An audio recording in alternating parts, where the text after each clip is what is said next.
Hi, I'm Dr. Randall Thomas from Orthopedic Foot Ankle Center. Today we're going to talk about ankle instability, and particularly outside or lateral ankle instability.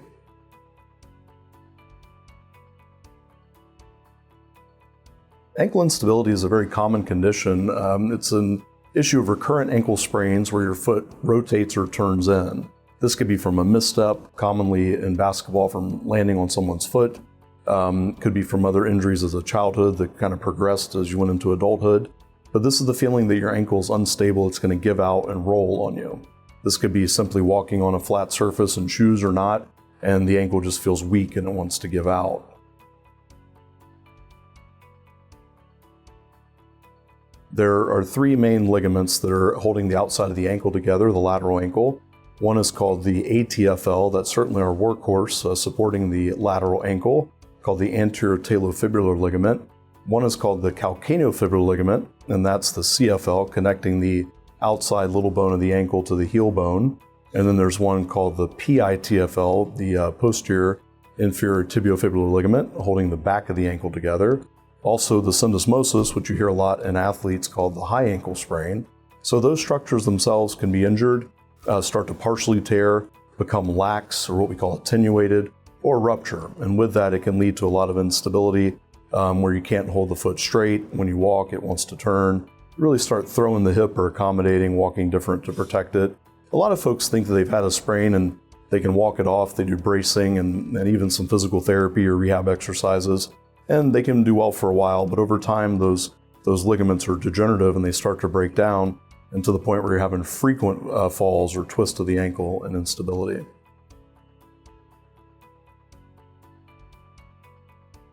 The symptoms are pain at the outside of the ankle, essentially where the ankle meets the foot, some continual rolling and missteps. Sometimes that can include rolling the ankle or foot in and falling, or just having weakness then give out and recover from that.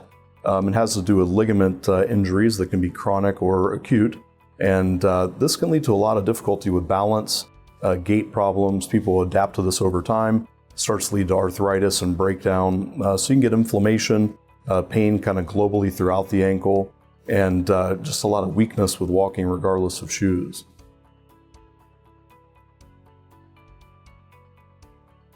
Typically diagnosed by physical exam, we can really look at comparing both sides, and if you've had this on one side, then it's a lot more lax at the ankle joint with our range of motion maneuvers. If you have it on both, it can be a little bit more difficult, or if you have hypermobility of your joints, it can be difficult. We really rely on imaging here, mostly on MRI. Also can be done by ultrasound, and there are stress radiographs or x-rays where we would have a technician wear gloves to protect radiation, and they would move the ankle or hold it in a position to see if it's lax, and that gives us a good idea of what's going on with the ligaments. We don't have to have complete ruptures to have laxity. You could have had an injury to the ligament by rolling your ankle, it kind of healed in with scar tissue, and now it's elongated and it doesn't hold the ankle well.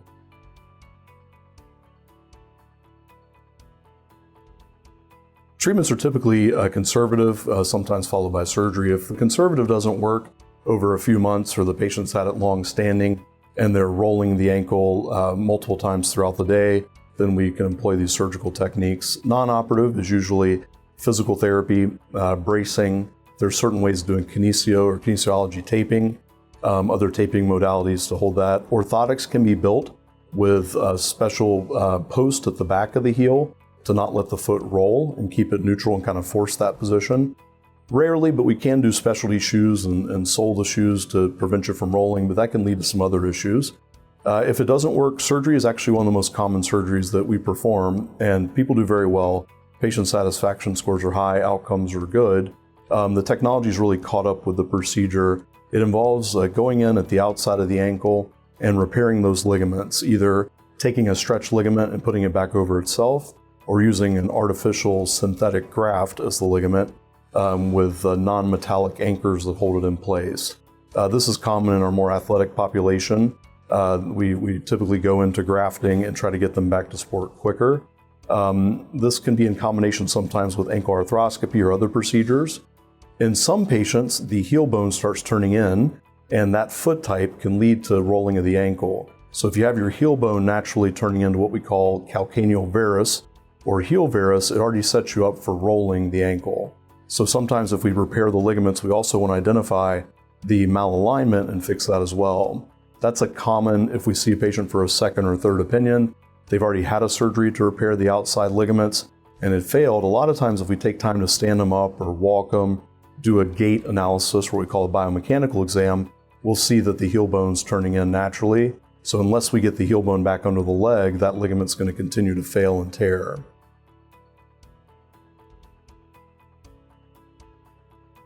And so the recovery process can vary.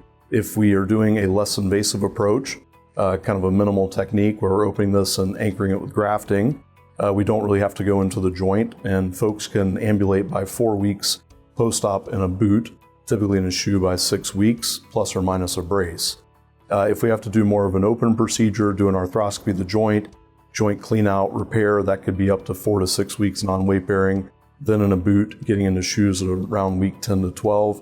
Of course, we individualize this to the patient. If we have to make bone cuts to get the foot back under the leg, then that's going to require screws to be placed and the alignment to be appropriate, and we have to let that heal along with the soft tissue. Typically, that's about 6 to 8 weeks off the foot, followed by shoes and bracing. Goal with all of those procedures to try to get patients without a brace in the shoes by about 6 months post-op. Typically by 3 to 4 months, though, we can do high impact activity, running, and don't have the risk of rolling the ankle.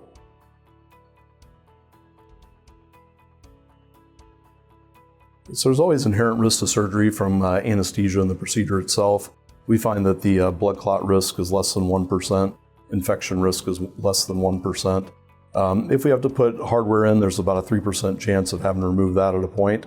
For reactions to hardware moving, we wouldn't expect that going into it. Very reproducible, meaning you know what you're going to get if you repair these ligaments. We put the ligaments back in alignment with the graft, and it is rare nowadays to see these tear. As long as the patient does well post-op, remains compliant and off of it for the time we tell them, usually patients do very well. So we don't see a lot of recurrence. With the process of having instability, we can get arthritis in the joints, like the ankle, the joint below the ankle. That we can't really stop, but we can slow that down by getting the stability back. So you may see down the line you get more arthritis symptoms, but usually we can buy folks a lot of time before that occurs.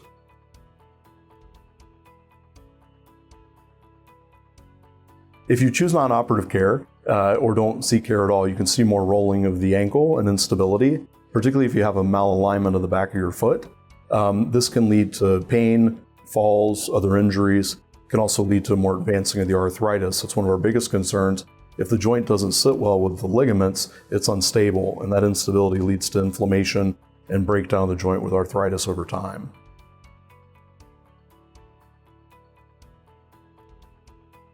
It can, depending on what we see. A lot of times we use the MRI or ultrasound to guide that. If there's a lower percentage of tearing and we can get this to scar into place at the ligament, a lot of times therapy and bracing can help. If it's more advanced, later stages of this, it may not. It would simply be a crutch to it, kind of providing support, getting stability and strength in the other muscles and tendons around it to protect it, but it may not be a fix for it. Particularly if you have a misalignment of the back of the foot or ankle, this may require operative intervention.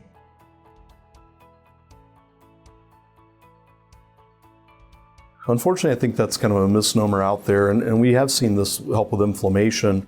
We thought at a point this may be good for regenerating some of the ligaments or even doing thermal type of procedures to get the ligaments to shrink. Unfortunately, over time, that data has not proven to help. Those soft tissue ligaments and tendons around the outside of the ankle, such as the peroneal tendons or fibularis tendons, they can be involved with this. Commonly, they can tear as well. We know there's not good enough blood flow to these to allow it to heal. We may see some improvement in inflammation and some immediate pain, but it doesn't help with stability, unfortunately.